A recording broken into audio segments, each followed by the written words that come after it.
맨 위에 보시면은 청산 절차가 있고 그 앞에 폐업이라고 있는데 해산 명령과 강제 폐업이라고 있는데 이 폐업의 경우에도 무거래 거래를 안 하면은 해산시킨다든가 폐업시킨다는데 이걸 또 이용하는 거예요. 거래를 안 하고 계속 오래 방치시켜 가지고 세무소에서 폐업시켜 버리고 이렇게 뭐 하면은 뭐 자동적으로 정리하는 그런 방법을 활용한다든가. 그래서 이게 크게 나누면은 뭐 몇 가지 정도 되지만 아까 제가 설명드린 대로 파산 이름이 쉬워서 파산이지 파산 속에도 종류가 여러 수백 가지인데 어떤 방법을 어떻게 하는지 모르는데 그거를 직접 오너와 회사 내용이 정통한 사람이 몇 사람이 만나서 디스커션을 해야 답이 나오지 그냥 해가지고 맞는 게 없어요. 딱 케이스별로 들어가야 정확하게 답을 찾지 안 그러고는 알 수가 없어요. 그 다음에 밑에 보시면 파산 절차에서 파산 관제인의 현가배당 소극적 이런 말이 나오는데 파산 관제인은 거의 100% 변호사가 맞는데 그 변호사가 파산 관제인을 맡았을 경우에 뭐 대부분 아니지만은 일부 파산을 안 시켜요. 파산을 안 시키고 계속 뭐 5년 10년 끌면서 거기서 소송 나오는 부스러기 없으면은 뭐 이렇게 소송 건수나 받아가지고 계속 하려고 그러고 그러니까 회사가 파산하는데 그 파산 정리한다고 남은 사람은 보통 한 10년 동안 보장돼요. 왜냐 파산이 안 되니까. 그 다음에 그 앞에 보면은 DIP라든가 뭐 제3자 관리인이라고 있는데 이 관리인도 DIP는 자기가 기존의 뭐 채무, 회사 채무에 대해서 다 보증을 썼기 때문에 이거 뭐 빨리 해정해 본들 자기한테 청구 들어올 건데 안 하는 거예요. M&A를 안 하는 거예요. 그 다음에 제3자 관리인이 들어가 본들 자기 뭐 M&A 빨리 끝나면 뭐 집에 가면 실업자인데 그 M&A를 안 하는 거예요. 제가 그 2005년도 이트로닉스 법정관리인 가가지고 1년 만에 M&A를 성공시켰는데 그 혜태전자가 M&A를 진행을 안 하는 거예요. 할 줄 몰라서 안 하는 건지 뭐 하기 싫어서 안 하는 건지 관리인 하면 됐다 그러면 뭐 자기가 뭐 80까지 나 있겠다고 뭐 M&A 무슨 M&A냐. 그래서 제가 뭐 속전속결로 뭐 1년 만에 처리를 한 적이 있는데 그 정도로 이게 회생회사든 파산회사든 이게 마무리를 잘 안 하는 그런 게 있고 그 다음에 이제 은행 가우스 밑에 보시면은 개인 채무자 보호법이라는 게 지금 입법 추진 중에 있습니다.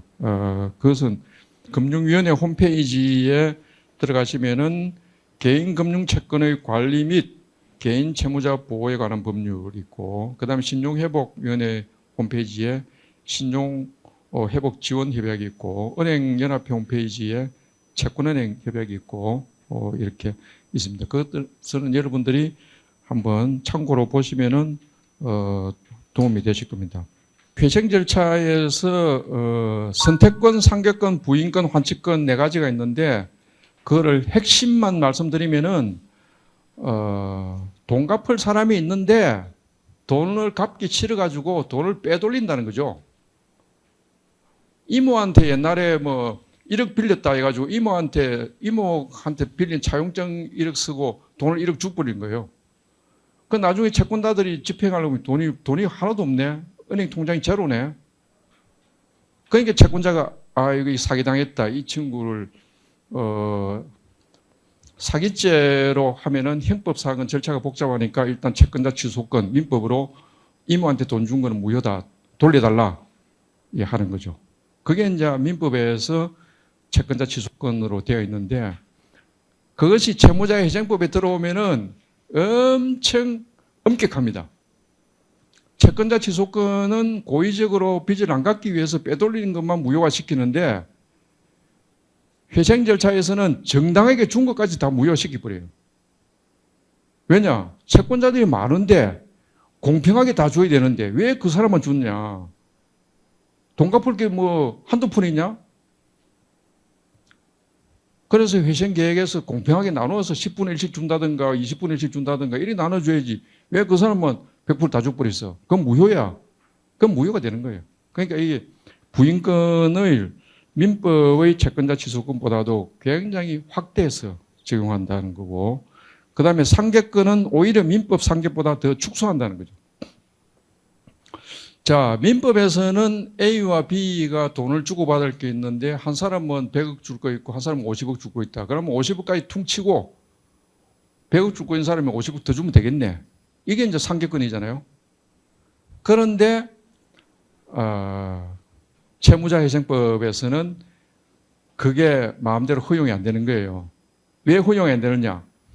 자, 가만 보면은 A라는 회사가 있는데 이 A라는 회사에 대해서 B는 A 회사에 100억 줄 게 있고 C는 A 회사에 100억 받을 게 있다.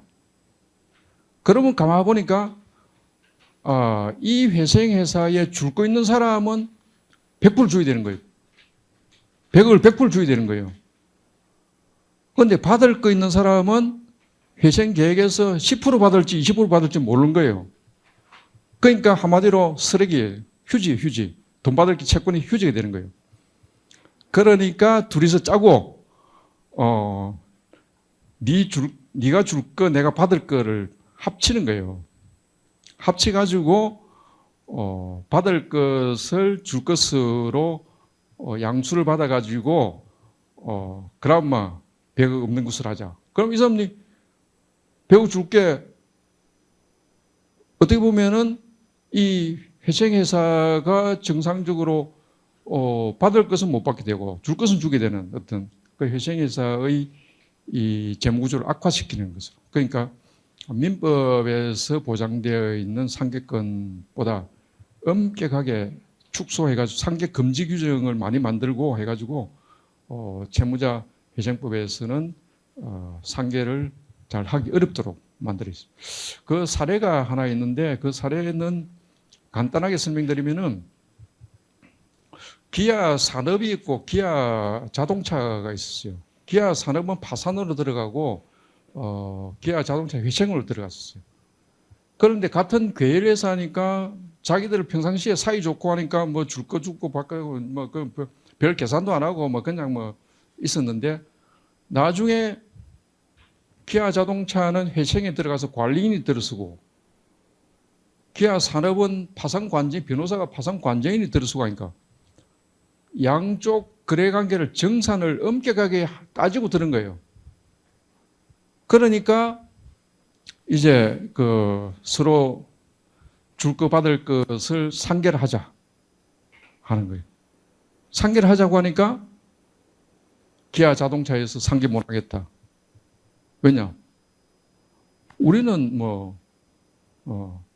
회생 계획에서 10%만 주면 되는데 파산은 우리가 받을 수 있는 순위에 의해서 100%를 받든지 50%를 받든지 다 받아야 되겠다.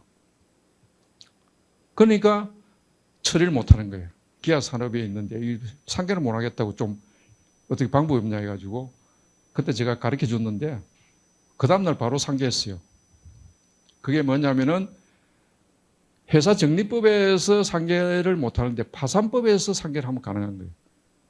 그러니까 기아 산업은 파산 절차를 진행 중이니까 파산 절차상 상계한다 해가지고 통보해 뿐이니까 상계가 됐어요. 그 위에 보면 선택권이라고 있는데 선택권은 회생 절차에 들어가는 기업들의 많은 채권 채무 관계, 계약 관계를 이 관리인이 선택권을 가진 거예요. 그럼 한마디로 고스톱에서 고냐 스톱이냐 선택을 3점 난 사람이 선택을 하는데 이 관리인은 무조건 3점 난 거예요. 관리는 고 하면 고고 스톱하면 스톱이 관리 마음대로예요. 이게 어떻게 보면 무지한 어떤 큰 권한이에요. 그런데 우리나라에서는 상당히 좀 등한시하고 있는데 미국의 경우에는 회생 절차에 들어갔다 하면 이거부터 따지는 거예요.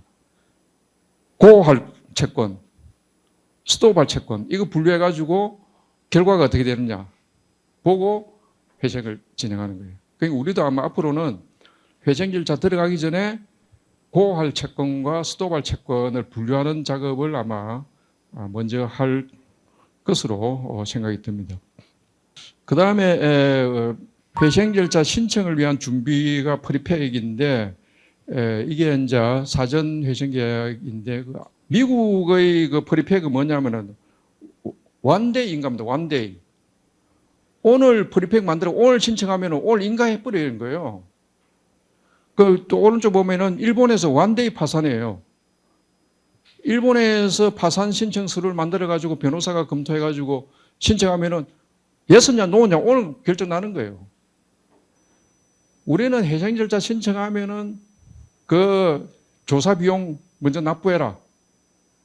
뭐 몇 천만 원, 몇 억, 뭐 많은 경우는 뭐 몇십억, 뭐 대기업은 뭐 몇백억이 될 수도 있고 그 조사 비용 납부하죠.